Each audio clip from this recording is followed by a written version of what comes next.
So you're scared of doing things outside of God's will.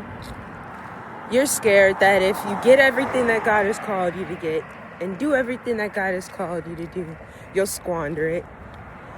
You're scared that if you truly walked in everything that God has called you to do, you'll one day leave him. If any of those apply to you, stay with me. I'm on my morning walk, and I was listening to the Lord and talking with him this morning. And I was reminded by him that, Serena, you be liking to do different things, but you're not always doing my will. And I was reminded that a lot of times it's because I'm fearful. Not just fearful of anything, but fearful of disappointing him. Fearful of getting it wrong. Fearful of not doing God's will. Fearful of squandering everything that he's given me.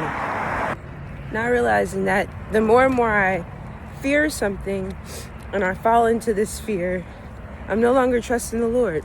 I'm no longer doing his will. I'm no longer walking in his way. So what that mean? That mean now I'm in disobedience. And now I'm walking in disobedience. Now I'm no longer trusting in the Lord. And now I'm doing my own will. Because now I think that I need to do something a little bit smaller or a little bit bigger because I can do it. Not, I can do all things through Christ who strengthens me. The Lord quickly reminded me of the difference between the spirit of fear and feeling fear. That we're humans. We're going to feel fear, right? But we don't have to be fearful. We don't have to be full of fear.